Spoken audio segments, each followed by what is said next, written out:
dəstə xaricdən idarə olunur. Xaricdən komandalar onlara verilir və o komandalar nəticəsində müəyyən dövrdə hərəkətə keçirlər, fəallaşırlar. Sonra da görəndə ki, mitinqlərinə 1000 nəfərdən az adam gəlir, necə deyərlər, süzülə yenə çəkilirlər kənara. Əziz dostum, görürəm Avropada yaman məşhur olmusan. Mən onunla dəfələrlə söhbət etmişəm. İndi isə İlham Əliyevə düşmək mümkün deyil. Avropada o qədər məşhurlaşıb ki, bilmirəm nə edib, ancaq sözün düzü eyni resepti mən də istəyirəm. Bu millətin 1 manat nəyinə baxmışam bəlkə? Olub belə bir şey olmuyor. Yaxud hansısa bir xarici təşkilatla Azərbaycana qarşı hansısa bir işbirliyində olmuşam. Olmuyor belə bir şey. Mən bu millət üçün çalışıram, əziz həmvətənlər. Bax, bu hökumət özdə yaxşıdır ki, mən nələrdən eləmişəm. Mən istəsəydim nələrin sahibi ola bilərdim. Amma nəyə görə mənə düşmən gözünə baxılmır? Bu çıxışlarına görə, bu mövqeyimə görə, müqaviməti diri saxladığımıza görə, minlərlə cəbhəçi ilə birlikdə səfərbər olunub Azərbaycanın tam olaraq o diktaturanın oturuşmasına müqavimət göstərdiyimizə görə.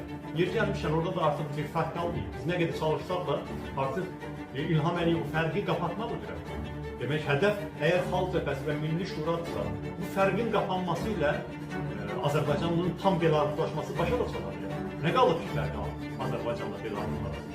Deməli, ona görə mənim yaxın ətrafımda xüsusi hədəflər var. Və niyə görə eləyir Azərbaycanlar?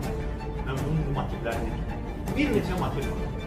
Əlbəttə ki, birinci əsas qlobal səbəb, böyük səbəb odur ki, rəqabət qabiliyyəti deyirlər Azərbaycan hakimiyyəti. Rəqabət qabiliyyəti olsa, deyər ki, siyasət yarışacaq. Nə var ki, lap olsun azad olmaq, lap olsun azad mətbuat, həmkarımızla yarışacaq və qalib edəcək.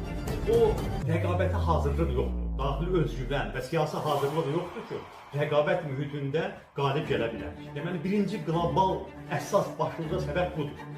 Deməli, rəqabətə hazır olmamaq. Sonra isə yardımcı səbəblər gəlir. Dünyadakı indiki şərtləri Azərbaycan hakimiyyəti etmək üçün əlverişli sayılır. Baxın, deməli, dünyanın diqqəti xüsuslara yönəlir. Bütün beynəlxalq xəbər kanallarına, beynəlxalq televiziyalara, beynəlxalq mətbuata baxacağız. Bütün deməli, xəbərlər hamısı birjalar, ticarət müharibələri ya da uzaqbaşı real müharibələr, Rusiya-Ukrayna ilə müharibəsi, yaxın şərqdəki müharibə, ancaq qlobal məsələlər və bu qlobal məsələlərin gündəmdə olmağı Azərbaycanın fürsətçi hakimiyyətinə əlavə imkan yaradır ki, indi etiraz edən az olacaq.